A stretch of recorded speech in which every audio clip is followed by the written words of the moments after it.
லெபனானுடைய தலைநகர் பெய்ரூத் மீது கடுமையான தாக்குதல்களை ஆரம்பித்திருக்கிறார்கள் என்கிற செய்திகள் வெளியாகி கொண்டிருக்கிறது. அந்த தாக்குதல்களை பொறுத்தவரையில நிறைய உயிர் சேதங்கள் ஏற்படுவதற்கான வாய்ப்புகளும் இருக்கிறது. வல்ல ரஹ்மான் தான் அந்த மக்களை பாதுகாக்க வேண்டும். இன்றைக்கும் இஸ்ரேலுடைய ரிசர்வ் படைப்பிரிவு ஒரு முக்கியமான அறிக்கையை வெளியிட்டிருக்கிறார்கள். அதே நேரத்தில் ஈஜிப்ட் பார்டர்ல பொய்யாக அந்த நாங்க சுரங்கப்பாதையை பிடிச்சோம் படத்தை காட்டி என்ன பண்ணாங்கன்னு சொன்னா, காசாவுக்கும் ஈஜிப்டுக்கும் இடையில இருக்கக்கூடிய பிலடெல்பி காரிடார் முழுவதும் இஸ்ரேலி போர்சஸ் குவிக்கப்பட்டிருக்கிறாங்க. அப்ப ஈரானாக இருந்தாலும் வானத்துல இருந்து கொண்டு அந்த ஆயுதத்தை போடவும் முடியாது. நாங்க தோத்துட்டோம்னா அவங்களே ஒத்துக்கொள்றாங்கன்னு இவர் சொல்றாரு. ஆனா காசாவை பார்க்கலையே, அழிஞ்சு போய் கிடக்குது அப்படிங்கிறாங்களே, அவங்களுக்கு நம்ம சொல்ற பதிலை தாண்டி அந்தாலும் ஒரு பதில் சொல்றாரு. என்னன்னா, இஸ்ரேலிய பத்திரிகை, அதே போன்று இஸ்ரேலி டைம்ஸ், அதே போன்று இஸ்ரேலில் இருக்கக்கூடிய ஹாரெட்ஸ் போன்ற எல்லா பத்திரிகைகளும் மேக்சிமம் ஒரு முக்கியமான செய்தி இன்றைக்கு பிரேக்கிங் நியூஸாக வழங்கி கொண்டிருக்கிறார்கள். அது என்ன செய்தி என்று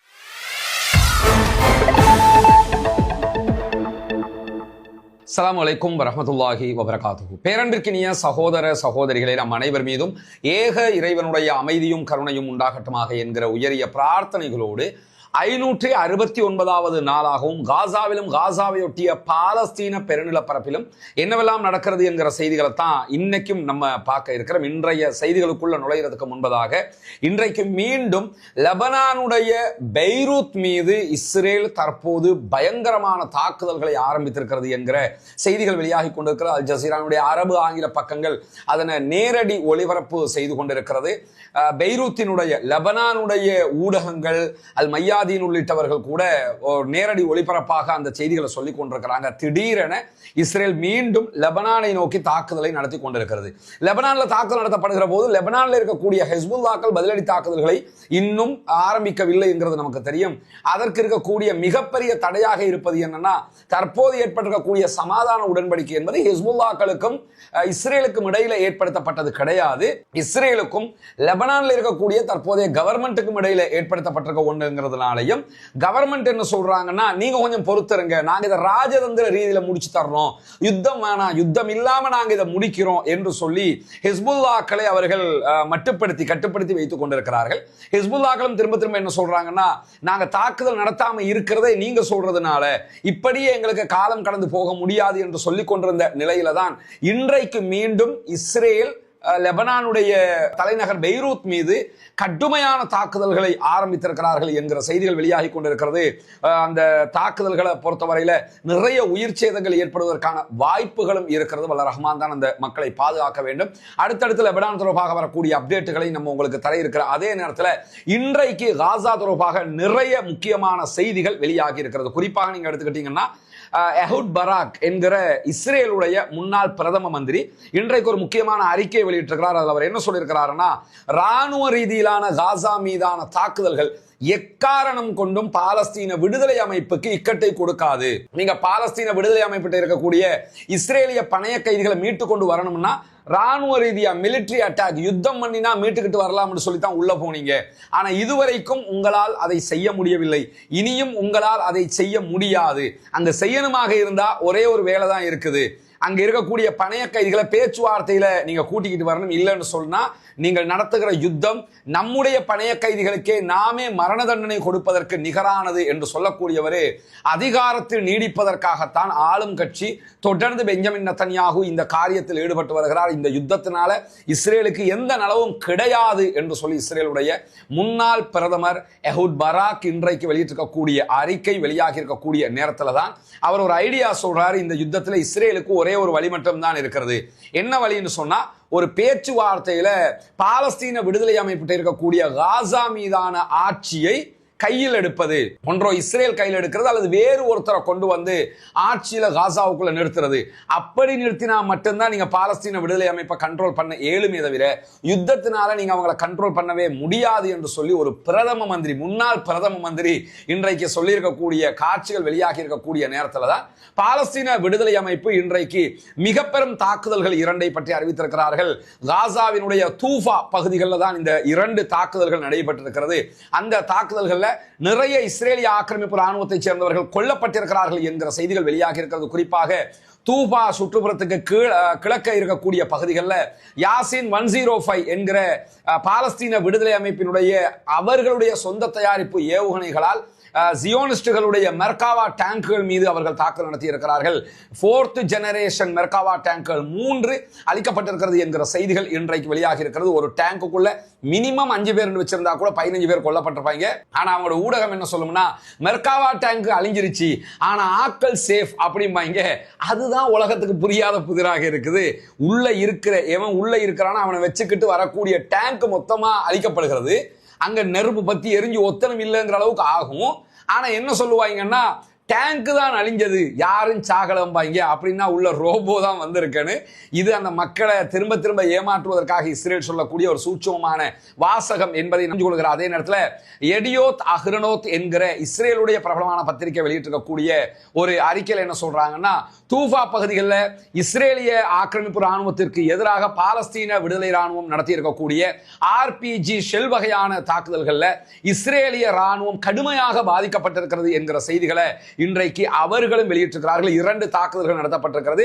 இஸ்ரேலிய ராணுவத்தினுடைய ஒரு பட்டாலியன் குறிவைக்கப்பட்டு தாக்குதல் நடத்தப்பட்டிருக்கிறது. அதே நேரத்தில் இஸ்ரேலிய ராணுவத்தினுடைய 3 மெர்காவா டேங்குகளும் மொத்தமாக இலக்கு வைத்து அழிக்கப்பட்டிருக்கின்றன என்கிற வெற்றிகரமான தாக்குதல் செய்திகளை பாலஸ்தீன விடுதலை அமைப்பினர் இன்றைக்கு வெளியிட்டிருக்கிறார். அதே நேரத்தில் எடியோத் அஹ்ரோனோத் என்கிற இஸ்ரேலிய பத்திரிகை, அதே போன்று இஸ்ரேலி டைம்ஸ், அதே போன்று இஸ்ரேலில் இருக்கக்கூடிய ஹாரெட்ஸ் போன்ற எல்லா பத்திரிகைகளும் மேக்சிமம் ஒரு முக்கியமான செய்தியை இன்றைக்கு பிரேக்கிங் நியூஸாக வழங்கி கொண்டிருக்கிறார்கள். அது என்ன செய்தி என்று சொன்னால், இஸ்ரேலுடைய சென்ட்ரல் இஸ்ரேல் பகுதிகளில், மத்திய இஸ்ரேல் பகுதிகளில் இருக்கக்கூடிய ஒரு மிகப்பெரிய மிருக காட்சி சாலை தீப்பிடித்து எரிகிறது. இதில் உள்ள ஹைலைட்டட் விஷயம் என்னன்னு சொன்னா, இன்றைக்கு இந்த பகுதியை நோக்கி யமன்ல இருக்கக்கூடிய ஹவுசிகள், அதாவது அன்சாருல்லா அமைப்பினர் தாக்குதல்களை நடத்தி இருக்கிறார்கள்.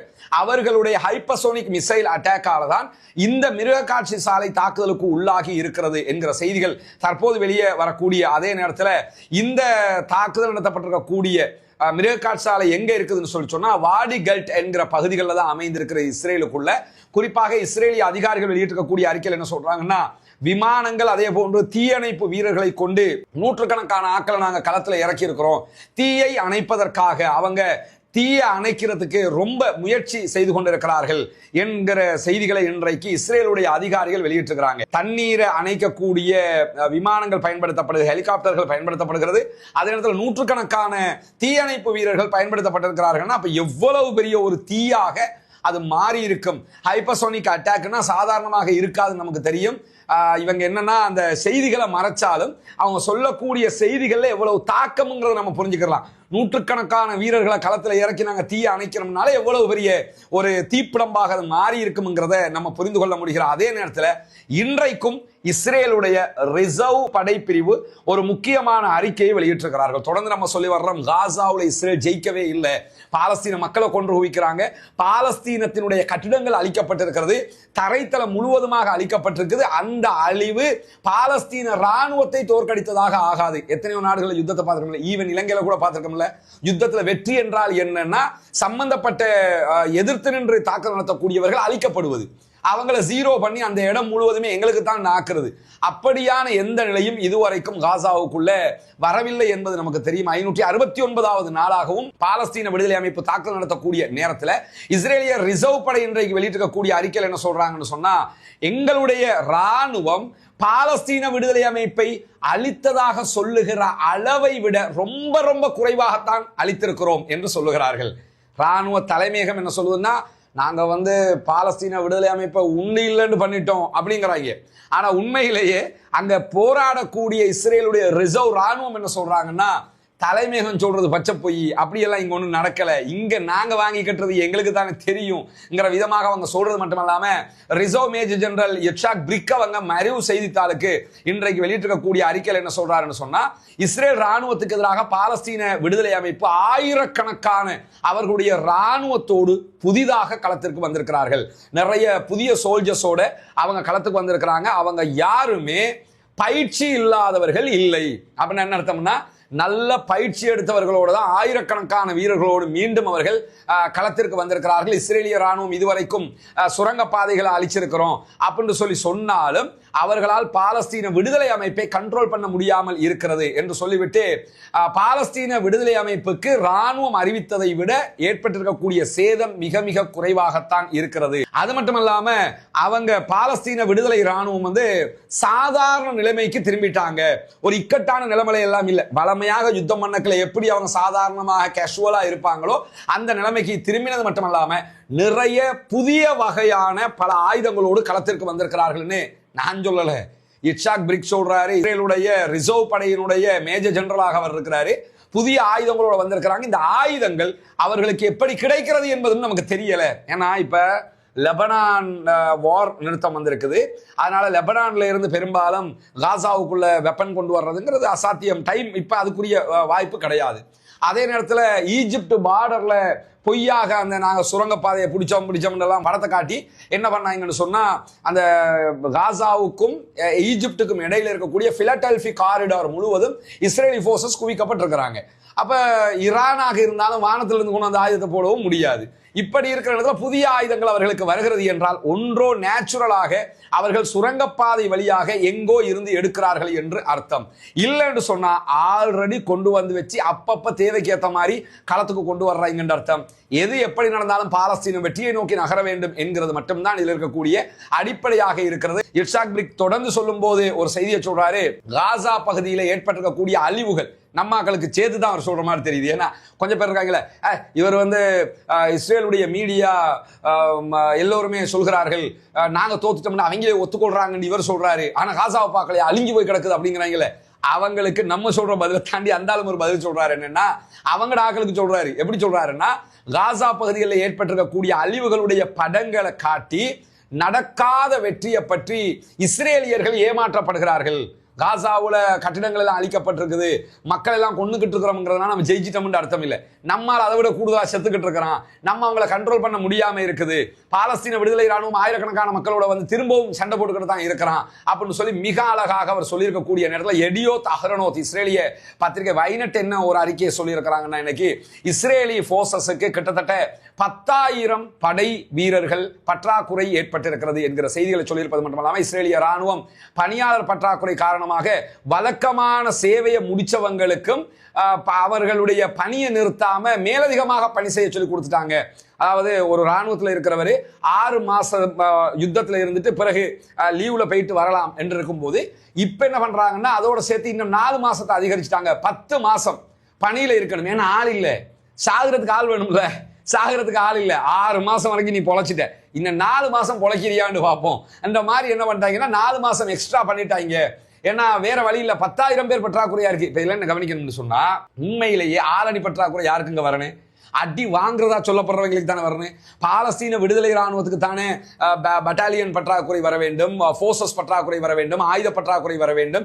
எல்லா பற்றாக்குறையும் அவங்களுக்கு தானே வரணும். ஏன்னா அவங்க தான் சின்ன ராணுவம், இவங்க தான் பெரிய ராணுவம், உலகத்திலேயே நம்பர் 1 ராணுவம், உலகத்திலேயே நம்பர் 1 உளவு பிரிவு, இதெல்லாம் இவங்க தானே. அப்படி இருக்கிற நேரத்தில் பாலஸ்தீன விடுதலை அமைப்பு எங்கேயுமே சொல்லல எங்களுடைய இஸ்மாயில் ஹனியா மரணித்து விட்டார், அவர் மரணிச்சிட்டாரு, இவர் மரணிச்சிட்டாரு, எனவே எங்களுக்கு ஆளணி பற்றாக்குறையா இருக்கிறது, சோல்ஜர் இல்லை அப்படின்னு அவங்க சொன்னாங்களா? அவங்க சொல்லல. இவங்க என்ன சொல்றாங்கன்னா எங்களுக்கு 10,000 பேர் கம்மியா இருக்கிறாங்க, அதனால நாங்க எக்ஸ்ட்ரா என்ன பண்றோம்னு சொல்லி சொன்னா 4 மாசம் கூடுதலா வேலை செய்யுங்கன்னு சொல்லி இருக்கிறோம். இதுல இருந்து என்ன புரியுதுன்னா நம்ம 2 நாளைக்கு முன்னாடி என்ன சொன்னோம்?